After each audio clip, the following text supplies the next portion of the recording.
کسی چیز کو حلال حرام کہنے سے پہلے یہ کوئی رائے نہیں ہوتی اپنی انسان کی کہ بس میرا دل چاہتا ہے میں اس کو حلال کہہ دوں اس کو حرام کہہ دوں، نہیں، بلکہ ایک اللہ کی طرف سے ضابطے اور پیمانے ہیں. جو چیز ان ضابطوں کے اندر حرام میں آئے گی وہ حرام ہے، جو حلال میں جائے گی وہ حلال ہے. تو انشورنس جو ہمارے ہاں رائج ہے اس کی مختلف قسمیں ہیں، جیسے لائف انشورنس، زندگی کا بیمہ، ہیلتھ انشورنس، اور اسی طرح باقی چیزوں کی بھی ہوتی ہے. تو ان جو انشورنس ہے بنیادی طور سے اس میں دو چیزیں ہیں. ایک اس میں سود کا عنصر پایا جاتا ہے اور ایک جوئے کا. وہ کس طرح؟ سود کے بارے میں یہ بات ہم جانتے ہیں یاد دہانی کے لیے کہ سود کہتے ہیں کسی کو قرض دینا، اس پر فائدہ لینا، یا پیسے کا پیسے سے تبادلہ کرنا آپس میں اور اضافی پیسے لے لینا. 100 روپیہ کے ساتھ بیچا اور اوپر 10 روپیہ اور لے لیے، یہ سود ہے 10 روپے اوپر والے. یا کسی آدمی کو ہم نے قرضہ دیا اور کہا کہ یہ لو بھائی 1 لاکھ روپیہ قرضہ ہے اور مجھے 6 ماہ میں لوٹا دینا، لیکن ہر مہینے مجھے 5,000 روپیہ تم نے دینا ہے. یہ بھی سود ہے. 6 ماہ تک وہ رقم بھی محفوظ اور ہر مہینے اس کے اوپر جو اضافہ 5,000 آدمی لے رہا ہے یہ بھی سود ہے. اسی سے پچھلی دفعہ ہم نے ذکر کیا کہ بینکوں کے اندر جو سیونگ اکاؤنٹ ہوتے ہیں، کنونشنل بینکنگ کے اندر سیونگ اکاؤنٹ میں جو ہمارا پیسہ رکھا ہے وہ قرض ہے اور اس کے اوپر جو اضافہ لگتا ہے وہ سود ہوتا ہے. تو انشورنس کے اندر بھی یہ دونوں چیزیں. اور جوا کسے کہتے ہیں؟ جوے کا مطلب یہ ہوتا ہے کہ آپ کی طرف سے رقم لگ گئی لیکن اس کے مقابلے میں اس سے زیادہ پیسہ بھی آ سکتا ہے اور یہ ضائع بھی جا سکتی ہے. یعنی آدمی یا تو ڈوب جائے گا یا بہت اچھے طریقے سے تیرے گا.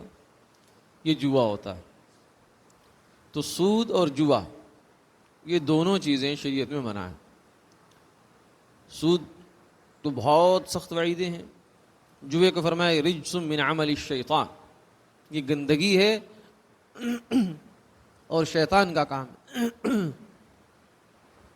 تو جوا اور سود یہ دونوں چیزیں انشورنس کے اندر پائی جاتی ہیں. وہ کیسے؟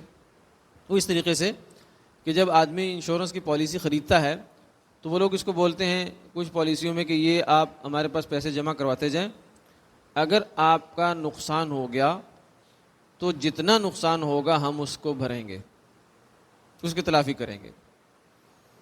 ادھر سے آدمی پیسے کر رہا ہے، مثلا اس نے جمع کروا دیے 1,000 روپیہ، اب ادھر سے جو کمپنسیٹ کیا جائے گا اس کو وہ کیا جائے گا 5,000 کا. تو نتیجتاً جو اوپر کا 4,000 ہے وہ اضافہ ہے. اسی طرح لائف انشورنس ہوتی ہے، اس کے اندر وہ کیا کرتے ہیں کہ بھئی آپ اتنے پیسے ہمیں جمع کرواتے جائیں، ہر مہینے اتنا پریمیم دیتے جائیں، اگر آپ کا 10 سال کے اندر انتقال ہو گیا تو ہم آپ کو اتنے پیسے لوٹا دیں گے، اور اگر نہیں ہوا تو آپ کی جتنی رقم ہمارے پاس جمع ہے اس پر اتنا پروفٹ لگا کے ہم آپ کو واپس کر دیں گے. تو یہاں سود اور جوا بعض دفعہ دونوں چیزیں اکٹھی چل رہی ہوتی ہیں. یعنی اگر تو جتنے پیسے دیے ہیں وہ اس کے ساتھ اضافہ لگ کر واپس آ گیا، اب پتہ نہیں وہ کتنا لگے گا. تو یہ جو پتہ نہیں کتنا لگے گا یہ جوئے کا عنصر ہے، اور لازماً لگے گا یہ سود ہے. تو اس لیے انشورنس کی جو مروج صورت ہے یا ایک پالیسی اس کی یہ بھی ہوتی ہے کہ بھائی آپ سفر پہ جا رہے ہیں، کسی اس پہ جا رہے ہیں تو پیسے جمع کروائیں، اور اگر آپ کا کوئی خدا نخواستہ حادثہ ہوا تو آپ کو ہم دے دیں گے، نہیں ہوا تو پھر یہ پیسے چلے جائیں گے. یہ بھی ایک صورت ہوتی ہے. تو اس میں یا تو پیسے آپ کے جائیں گے یا اپنے سے زیادہ پیسوں کا فائدہ واپس لے کے آئیں گے. یہ جوا ہوتا ہے. تو مروجہ انشورنس کی جو صورتیں رائج ہیں ہمارے ہاں چل رہی ہیں، جو صورتیں وہ سود اور جوئے دونوں پر یا ان میں سے کسی ایک صورت پر مشتمل ہونے کی وجہ سے، یعنی انشورنس کی کوئی صورت سود سے، جوئے سے، دونوں سے یا کسی ایک سے خالی نہیں ہے. لہذا علماء کا اس بات پر اتفاق ہے کہ یہ ناجائز اور حرام ہے۔ اب یہ اداروں والے بعض فتاویٰ دکھا رہے ہوتے ہیں کہ جناب فلاں بزرگ، فلاں مولوی صاحب نے اور فلاں امام صاحب نے، فلاں یہ نے وہ کر دیا۔ اول تو جن لوگوں کو وہ نام دکھا رہے ہوتے ہیں وہ کوئی علم کی دنیا میں، فقہ فتوے کی دنیا میں کوئی اتھینٹک نام نہیں ہے وہ۔ اس لیے کہ ایک آدمی خطیب ہے، اچھی تقریر کر لیتا ہے، ضروری نہیں کہ وہ اچھا عالم بھی ہو۔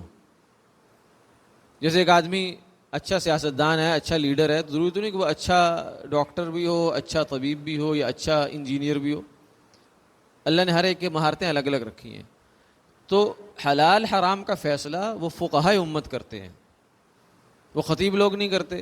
وہ بس مشہور ہو گئے، لیکن چونکہ ہم عوام ہیں، ہم نے ان چیزوں کو کبھی ذہن میں رکھے ہی نہیں ہے۔ دین کے حوالے سے ہم بہت ہی بھولے بھالے ہیں۔ تو جو آدمی بھی ممبر پہ بیٹھ کے اچھا بیان کرتا ہے، ہم کہتے ہیں سب سے بڑا عالم تو وہی ہے، العالم من صعد المنبر۔ جو ممبر پہ بیٹھ کے وہ سب سے بڑا مولوی، جس کو اچھا بولنا آتا ہے، اس کا مطلب ہے کہ وہ اچھا عالم بھی ہے، یہ کوئی ضروری نہیں ہے۔ تو ایک تو وہ کچھ ایسے لوگوں کے نام کرتے ہیں، اور اگر کسی عالم کا وہ نام ذکر بھی کرتے ہیں تو وہ ان کے فتووں میں قطع و برید سے کام لیا گیا ہوتا ہے۔ وہ چل رہے ہیں، مکھی پہ مکھی مر رہی ہے، اور جناب لوگ وہ خود بھی مطمئن ہے کہ ہم فتووں پہ چل رہے ہیں۔ کوئی بھی معتبر عالم اس انشورنس کے جائز ہونے کا فتویٰ نہیں دیتا۔